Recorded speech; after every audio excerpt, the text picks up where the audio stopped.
parce que pour moi, il y a des questions à poser, je pense.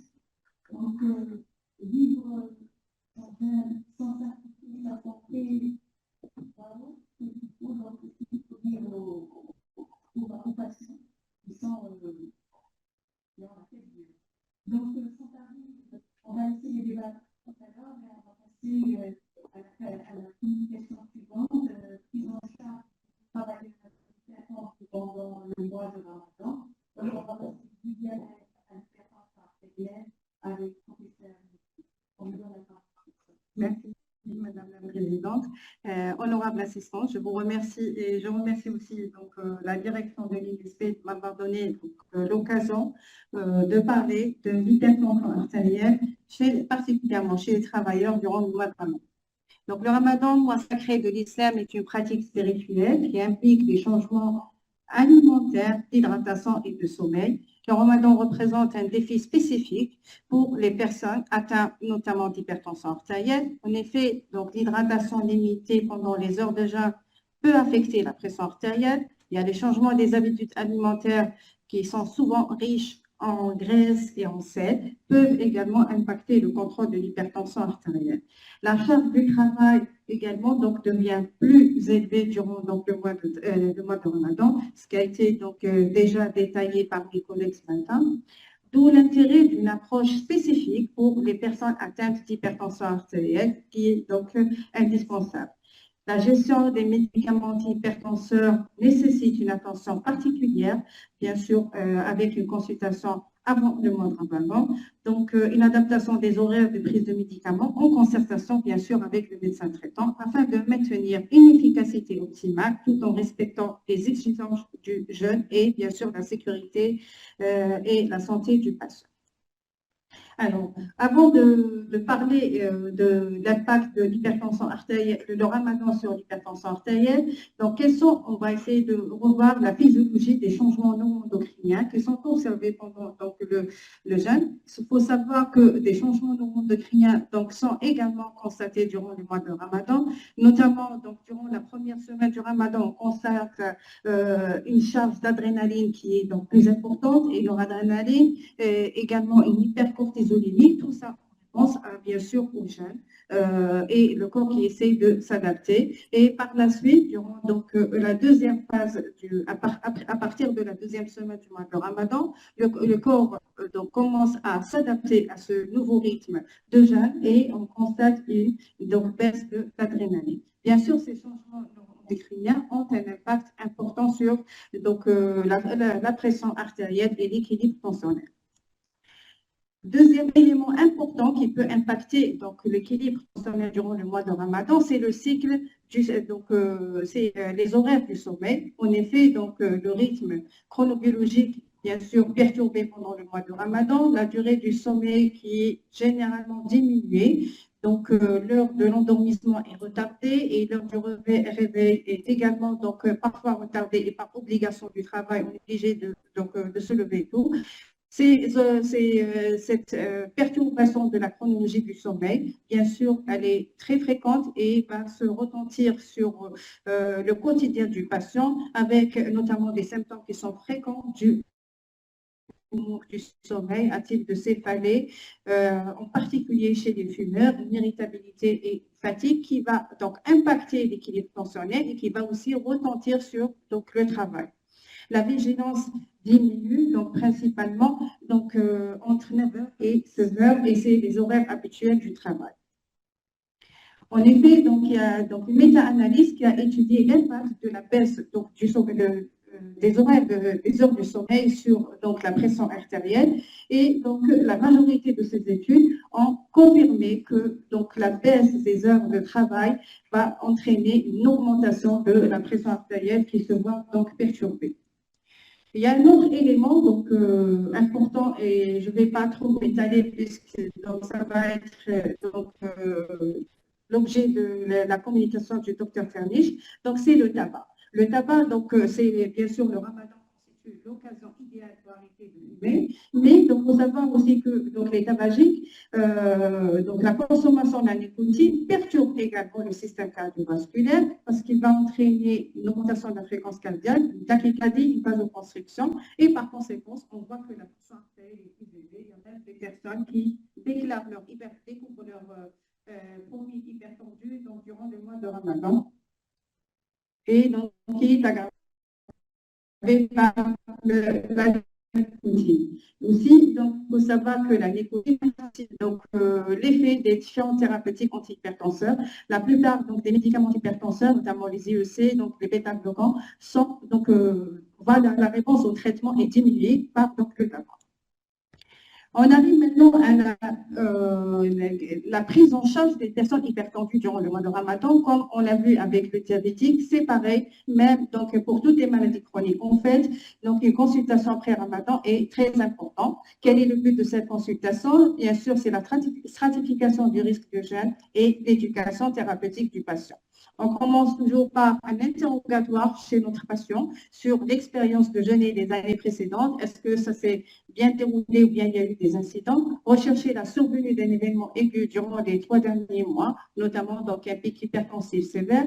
Et bien sûr, donc, la décision de jeûner ne va pas dépendre uniquement de l'hypertension artérielle, mais aussi par l'évaluation des autres comorbidités qui est très importante. On vérifie également donc, si le patient prend correctement donc, ses médicaments et l'adhésion au traitement.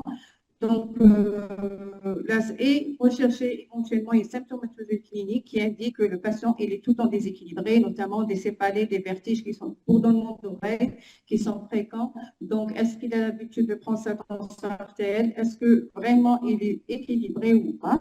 Un examen clinique à la recherche d'autres comorbidités qui peut impacter donc, la décision donc, du médecin pour autoriser le patient à jeûner ou pas, notamment est-ce qu'ils sont des palpitations, des troubles du rythme, rejet d'hydratation et donc n'hésitez pas à demander également une échographie cardiaque, bien sûr un bilan des autres comorbidités, notamment l'hémoglobine glyquée, la fonction rénale et ionova.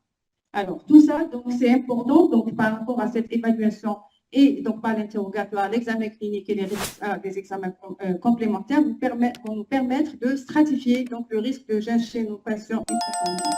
Donc en vert, le jeûne et le risque de complications durant le mois de Ramadan chez les patients hypertendus est très faible, notamment chez les patients qui ont une hypertension artérielle qui est contrôlée, donc avec respect des règles hygiéno-diététiques, notamment aussi chez les patients qui sont sous mono ou bithérapie, et bien sûr que à condition que la tension soit équilibrée.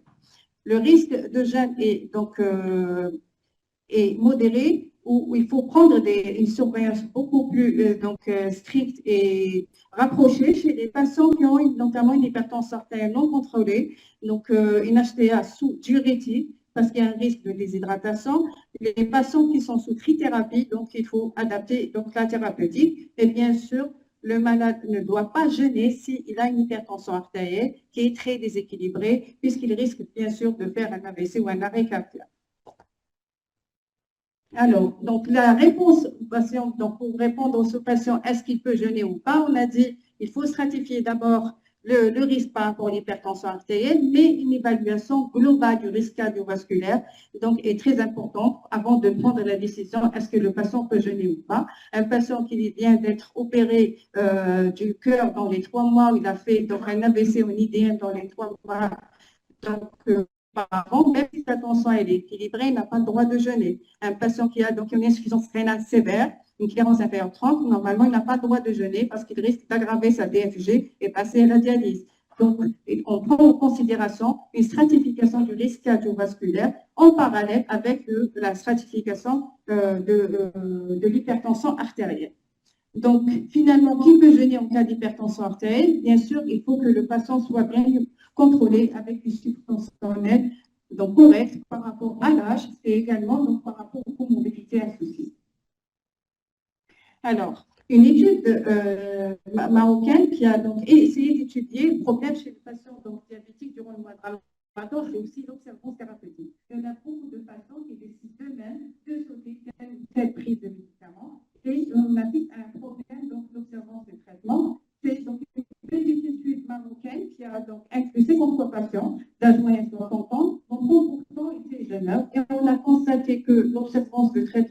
donc elle est constatée que chez 30% des patients, donc une perturbation de l'activité physique également. Et les causes de non-observance thérapeutique étaient surtout dues aux de médicaments, l'oubli, surtout chez les jeunes, et aussi les effets secondaires donc, du traitement. D'où l'intérêt, donc, en fait, on constate finalement que le ramadan, ces patients qui sont mal éduqués constituent un facteur surajouté de non-observance thérapeutique. Quelles sont maintenant les précautions donc, chez les patients hypertendus lors du mois de Ramadan? Tous les patients donc, hypertendus, comme je viens de dire, qui souhaitent venir, doivent consulter leur médecin traitant. Et donc, bien sûr, l'idéal, c'est dans les 4 à 10 semaines avant le mois de Ramadan pour adapter la thérapeutique, pour faire un bilan objectif de toutes les comorbidités pour décider du traitement. La nécessité aussi d'une adhésion thérapeutique et bien sûr l'importance de l'éducation thérapeutique qui commence tout d'abord par l'évaluation médicale dont on a déjà parlé. Deuxièmement, donc l'adaptation des horaires du traitement, notamment il faut modifier les thérapeutiques, la prise des médicaments qui doit être donc faite bien sûr au moins 15 jours à un mois avant le mois de Ramadan avec bien sûr une provie tensionnelle pour voir si ça marche ou pas et s'il faut renforcer et un suivi régulier même durant le mois de Ramadan. De façon on doit prendre sa tension artérielle plusieurs fois par jour et quand ils sont malades. Alors, quel est l'impact des médicaments antihypertenseurs sur le Ramadan? Donc, tout d'abord, les diurétiques de l'ANS, donc avec le risque de déshydratation. Donc, la prise doit être soit réduite ou bien adapter l'horaire de prise de diurétique. En général, l'idéal, c'est durant le sport pour éviter déjà que le patient se lève plusieurs fois au sanitaire durant la nuit et ça va impacter encore le sommeil. Donc, l'idéal, c'est la prise plutôt le matin et bien sûr une attention particulière. Si le patient est déshydratant, il doit faire un bilan rénal et un ionogramme. Donc, il faut réduire les doses. Pour les IEC ARA2, il y a un risque d'hypotension plus important avec risque de vertige et de trouble de la concentration. Donc, l'idéal, c'est les ARA2, c'est dans la prise courante de l'effort. Les bêta-bloquants aussi peuvent aggraver le risque d'hypotension durant le jeûne et donc il est conseillé de les prendre juste après le sport. De même pour les inhibiteurs calciques qui particulièrement il y a un risque d'hypotension et dans ce cas bien sûr il faut adapter et la dose et les horaires de prise. Alors, pour la thérapeutique justement, la consultation préalable, c'est d'adapter la thérapeutique. Il est conseillé pour une meilleure adhésion au traitement de plutôt favoriser la prise une monoprise ou plutôt une double prise et favoriser l'association médicamenteuse fixe, notamment les associations entre IEC et inhibiteurs classiques, IEC et inhibiteurs classiques ou diurétiques. Donc l'association fixe permet un meilleur contrôle et surtout l'observance du traitement et donc éviter l'oubli du traitement et favoriser bien sûr les médicaments à action prolongée. Le ramadan, c'est aussi, malheureusement, là où la table a été trop bien écrite, on est les vainqueurs, les champions pour inventer de nouvelles recettes trop sucrées et trop copieuses. Donc, on voit que la rupture de l'EFTA, l'hypertensif, bonjour les AVC et les cétoses diabétiques inaugurales. Donc, il faut faire très attention par rapport à ça.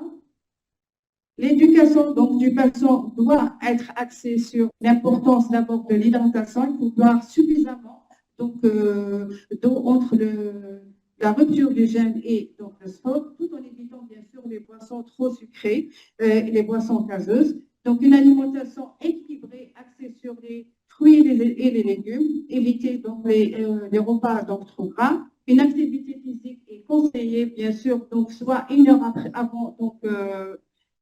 avant la rupture du jeûne ou bien 3 heures après la rupture du jeûne. Il faut savoir aussi que c'est une activité physique qui est très conseillée et qui permet de garder l'équilibre fonctionnel et glycémique. Et bien sûr, on conseille aux patients un sommeil suffisant.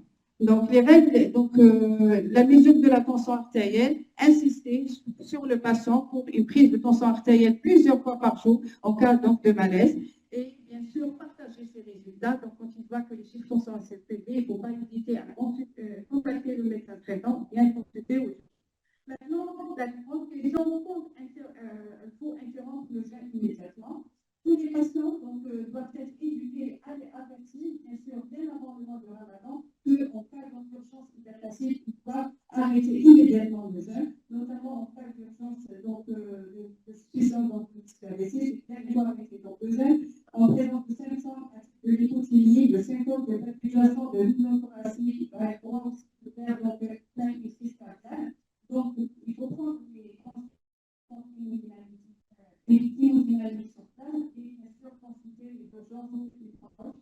Et en cas de hypotension sévère, majorée par la déshydratation, les diurétiques ou l'exposition à la chaleur, là aussi il faut interrompre le jeûne. Et bien sûr, en cas d'aggravation de la tension rénale, qui ne favorise pas les boissons sucrées et la déshydratation, dans ce cas, il faut arrêter également le jeûne, il faut hydrater le patient. Quels sont donc les messages à transmettre finalement chez tous les patients hypertendus, notamment les travailleurs, doivent consulter systématiquement avant le mois de Ramadan afin d'être examinés, ajuster les prises médicamenteuses. Une éducation thérapeutique est très importante pour insister sur l'observance du traitement, qui est donc l'élément d'oubli le plus important, le respect des règles hygiéniques, on ne cesse de le répéter. Le patient doit être conscient des effets indésirables du jeûne et donc le contact permanent avec le médecin en cas d'urgence. Il faut interrompre le jeûne.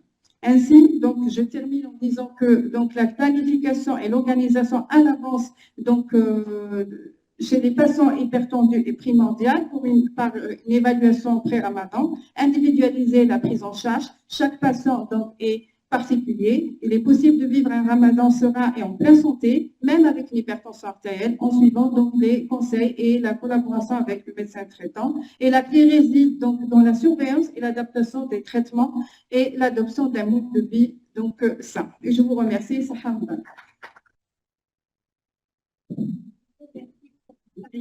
Merci, madame. Donc, on va passer au débat.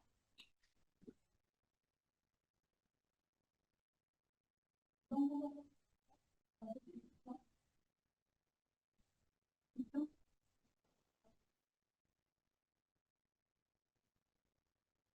va commencer par la première communication au jeune Ramadan, les conditions de travail, et quelles présentées par Dr.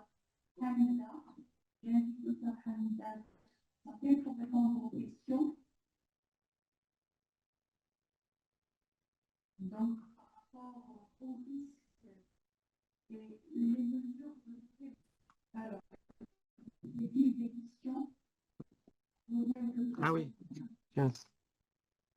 Ça peut vous donner un micro à la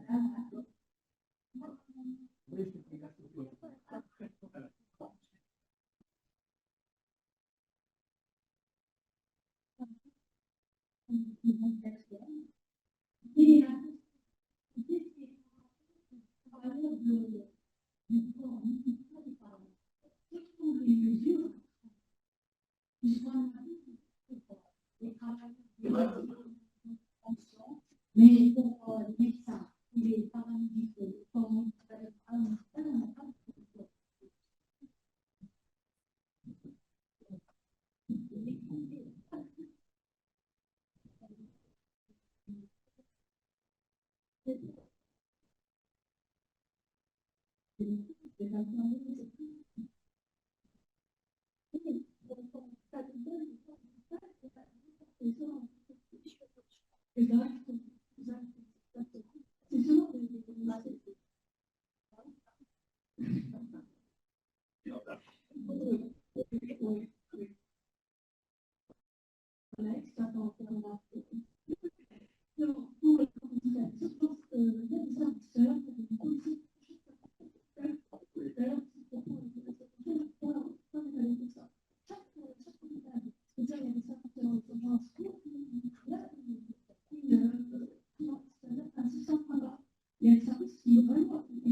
On parlait sur les planifications des opérations. Moi, je raconte juste les urgences et pas tous les services, mais même la planification des opérations, assez souvent la planification des matins. Moi, dans le matin, on faisait les matins tôt. Le nombre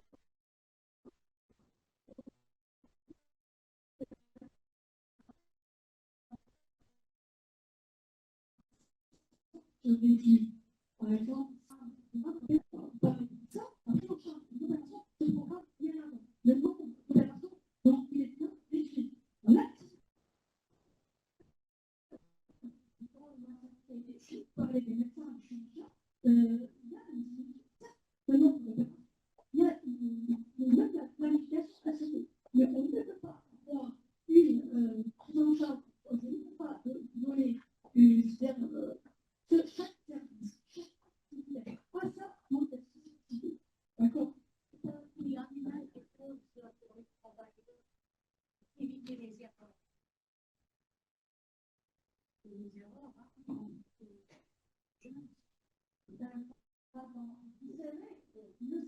secteur n'est pas différent d'autres secteurs par rapport au travail cognitif, de précision, le risque d'erreur. Donc, en principe, c'est la même démarche. Oui, oui. La personnelle, au niveau de la politique, on travaille aussi en est-ce qu'au niveau de votre politique, les horaires ont été aménagés par rapport au vote carré? Les horaires ont été aménagés dans toutes les entreprises. Mais le travail communautaire de la recherche, mais les autres, et tout va vous voyez, vous avez l'idée qui est un horaire dans le sens où on vous donnera des pauses courtes et régulières pendant la journée, si c'est nécessaire. Là, c'est une organisation interne et chaque, comme elle a dit le docteur, chaque service possède une organisation interne son service adapté au type d'activité qui possède une préoccupation. Donc, il s'agit là d'une organisation interne du travail. Oui,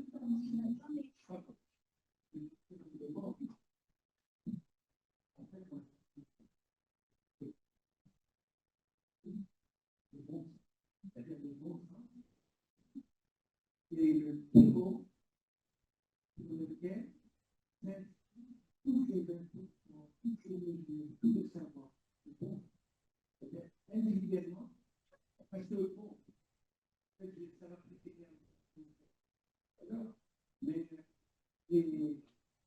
le tiers, la population, publie le certificat d'engouement, parce que quand on va faire un engouement, les choses vont agir individuellement.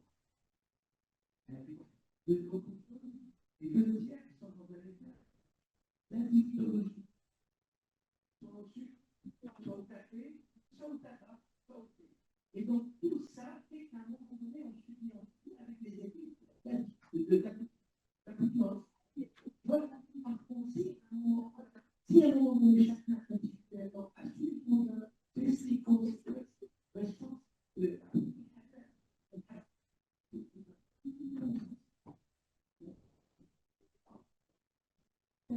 on donne la parole au professeur Chebou.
diminuer le nombre de chimiothérapie.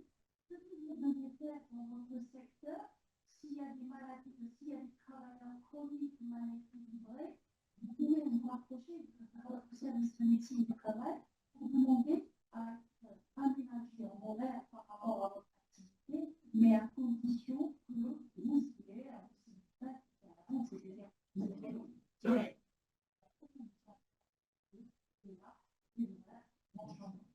on ne peut pas faire arrêter vous savez, à la source, les plus grands exploitatrices, c'est pendant le droit de Il faut que j'aille dire d'autres. donc, c'est à voir, on va travailler, on va travailler, et donc, si on a des difficultés, c'est sûr que le gaz, le travail, ils peuvent vous aider à aménager. Parce que nous avons vu notre système, c'est le contrat. Est-ce qu'on est un médecin? Est-ce qu'il y a une dépendance? Une dépendance?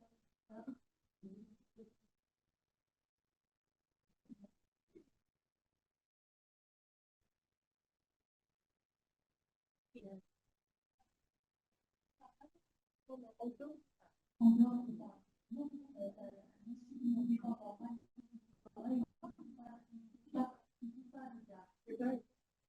non, c'est pas normal. C'est une femme, un médecin, insulino, dépendant, mal équilibré, c'est édition des gars. Il ne fait pas. C'est ça la vie. Normalement, est-ce que dépendant ou pas les cas? Oui, normalement, on est insulino dépendant. Non, quand il est mal équilibré, quand il est mal équilibré, il ne fait pas. Et le bon sens de Le fait qu'il soit insulino dépendant, il va être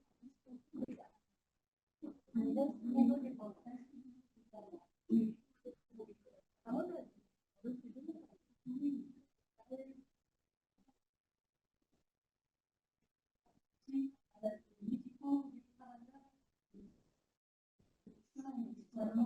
On peut rendre compte de l'hémoglobine et des en les reins produits de la carte.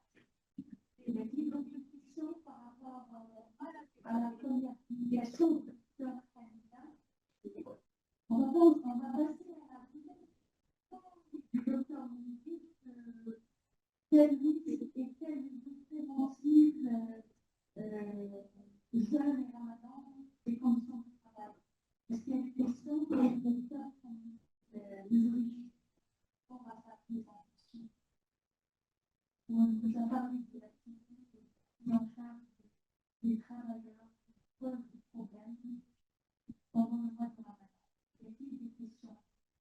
Les travailleurs, est-ce qu'ils sont contre les maladies? Est-ce que vous les convoquez avant le ramadan pour faire le point? Visite pré-ramadan. Oui, c'est vrai. L'idée, c'est de convoquer avant le ramadan. Mais il faut savoir qu'on est déjà ils auraient un outil de travail qui est rapproché, c'est pas très facile. Il y a déjà mais avant, on a fait de différents stades pour avoir cette relation avec les traitement.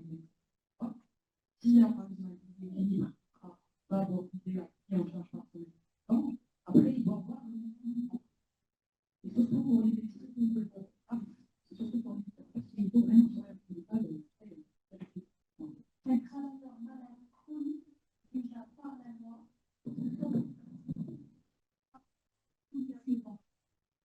donc, déjà, il y a un rapprochement de l'équipe. Donc, tous les 6 mois, il va faire un assesseur qui a une idée juste avant le WhatsApp. Donc, ça va être une discipline. Y a-t-il d'autres questions pour le comité? Non? Effectivement, simplement,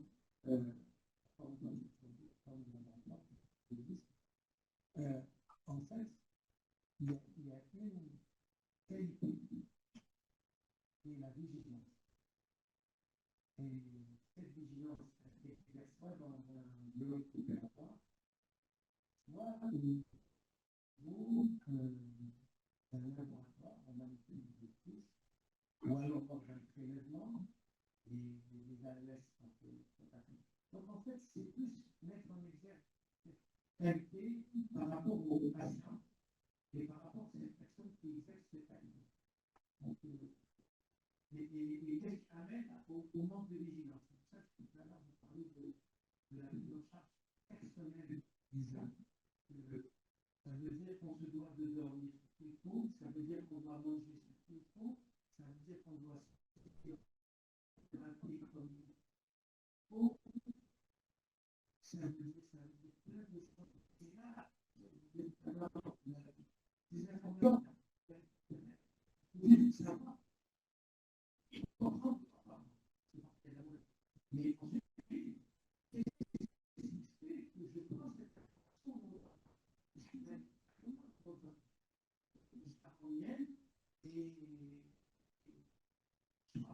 quelque chose qui